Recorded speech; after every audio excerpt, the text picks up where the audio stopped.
ओम नमः शिवाय। मेरे चैनल में आप सबका स्वागत है। आज इस वीडियो में मैं आप लोगों को माँ नर्मदा के जीवन से जुड़ी बहुत ही रोचक, मार्मिक और दिल को छू लेने वाली बातें बताऊंगी। मुझे पूरा विश्वास है कि माँ नर्मदा के बारे में जानने के बाद आपके मन में माँ नर्मदा के दर्शन की इच्छा प्रबल हो जाएगी। तो चलिए जानते हैं माँ नर्मदा के जीवन के बारे में। ऐसा माना जाता है कि जब भगवान शंकर अमरकंटक के मेखल पर्वत पर तपस्या कर रहे थे, तब भगवान शंकर के शरीर से पसीने की बूंदें गिरी और वो एक नदी के रूप में अवतरित हो गईं। तपस्या के दौरान इस नदी ने भगवान शंकर को बहुत शीतलता प्रदान की। तपस्या के बाद जब भगवान शंकर ने आंखें खोलीं तो उन्होंने नदी को एक सुंदर कन्या के रूप में अपने सामने पाया, जो कि बहुत ही सुंदर थी। उनकी लीलाओं को देखकर भगवान शंकर को अति प्रसन्नता हुई, इसलिए उन्होंने उस नदी को नाम दिया नर्मदा, जिसका अर्थ होता है सुख देने वाली। नर्मदा जी का दूसरा नाम रेवा भी है। चूँकि माँ नर्मदा का उद्गम स्थल मेखल था, इसलिए उन्हें राजा मेखल की पुत्री माना जाता था। राजा मेखल ने अपनी अत्यंत रूपसी पुत्री के लिए यह तय किया कि जो भी राजकुमार गुलाबकावली के दुर्लभ पुष्प उनकी पुत्री के लिए लाएगा, वे अपनी पुत्री का विवाह उसी के साथ कर देंगे। राजकुमार सोनभद्र, जो कि नदी का ही पुरुष रूप है, गुलाबकावली के फूल लेकर आए। अतः उनके साथ राजकुमारी नर्मदा का विवाह तय हुआ। नर्मदा जी ने सोनभद्र को देखा नहीं था, लेकिन उसके रूप, यौवन और पराक्रम की कथाएं सुनकर मन ही मन वह भी उसे चाहने लगी। विवाह होने में कुछ दिन शेष था, लेकिन नर्मदा जी से रहा न गया। उन्होंने अपनी दासी जुहिला के हाथों प्रेम संदेश भेजने की सोची। उनकी दासी जुहिला को ठिठोली करने की सूझी और उसने राजकुमारी से उसके वस्त्र और आभूषण मांगे और चल पड़ी राजकुमार से मिलने।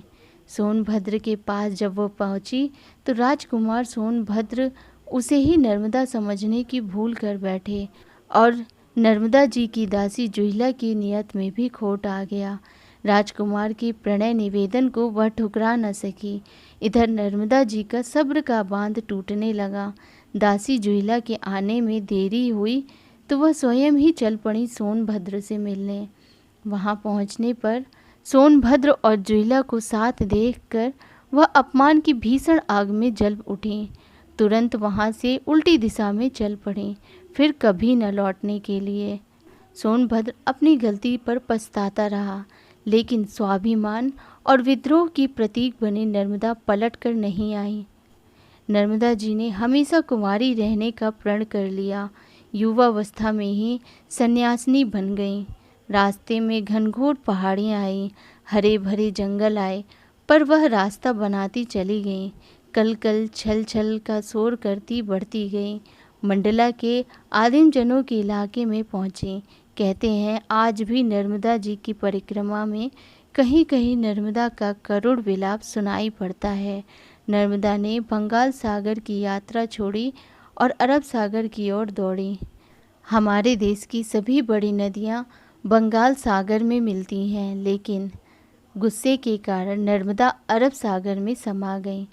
अब इस कथा का भौगोलिक सत्य देखिए कि जयसिंह नगर के ग्राम बरहा के निकट जुहिला का सोनभद्र नद से वाम पार्श्व में दशरथ घाट पर संगम होता है और कथा में रूठी राजकुमारी नर्मदा कुंवारी और अकेली उल्टी दिशा में बहती दिखाई देती है। रानी और दासी के राजवस्त्र बदलने की कथा इलाहाबाद के पूर्वी भाग में आज भी प्रचलित है। आज भी नर्मदा एक बिंदु विशेष से सोनभद्र से अलग होती दिखाई पड़ती हैं। सचमुच नर्मदा भारतीय प्रायद्वीप की दो प्रमुख नदियाँ गंगा और गोदावरी से विपरीत दिशा में बहती हैं, यानी पूर्व से पश्चिम की ओर। नर्मदा जी को चिरंकुमारी नदी कहा गया है और ग्रहों के किसी विशेष मेल पर स्वयं गंगा नदी भी यहाँ स्नान करने आती हैं। इस नदी को गंगा से भी पवित्र माना गया है। भारतीय परंपराओं एवं प्राचीन मान्यताओं के अनुसार माता नर्मदा की परिक्रमा करने का विशेष प्रावधान है। प्रत्येक वर्ष लाखों करोड़ों की संख्या में श्रद्धालु आते हैं और माता नर्मदा की परिक्रमा कर पुण्य की प्राप्ति भी करते हैं। पौराणिक मान्यताओं में माता नर्मदा के लिए ऐसा कहा गया है कि नर्मदा नदी के दर्शन मात्र से ही भक्तों के समस्त पाप कट जाते हैं और उन्हें एक नए जीवन की प्राप्ति होती है। माँ नर्मदा ने उत्तर वाहिनी गंगा के तट पर काशी के पंचक्रोशी क्षेत्र में 10,000 दिव्य वर्षों तक तपस्या करके प्रभु शिवजी को प्रसन्न किया और शिवजी से ये वरदान प्राप्त किया कि प्रलय में भी मेरा नाश ना हो, मैं विश्व में एकमात्र पाप नाशनी नदी के रूप में प्रसिद्ध रहूं।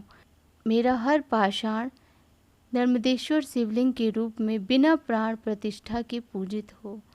मेरे तट पर शिव पार्वती सहित सभी देवता निवास करें। पद्म पुराण एवं मत्स्य पुराण के अनुसार गंगा नदी और सरस्वती नदी कनखल में मिलती हैं, जो कि बहुत ही पवित्र स्थान माना जाता है। कोई भी गांव हो या फिर जंगल, नर्मदा नदी सभी स्थानों पर ही पवित्र मानी जाती हैं। नर्मदा नदी के दर्शन मात्र से ही व्यक्तियों के कष्ट दूर हो जाते हैं और स्नान करने से व्यक्ति पाप मुक्त हो जाता है। ये थी माँ नर्मदा की जीवन से जुड़ी हुई कुछ बातें। आपको मेरे द्वारा दी गई जानकारी अच्छी लगी हो तो प्लीज़ मेरे चैनल को लाइक करिएगा, शेयर करिएगा, सब्सक्राइब करिएगा। धन्यवाद।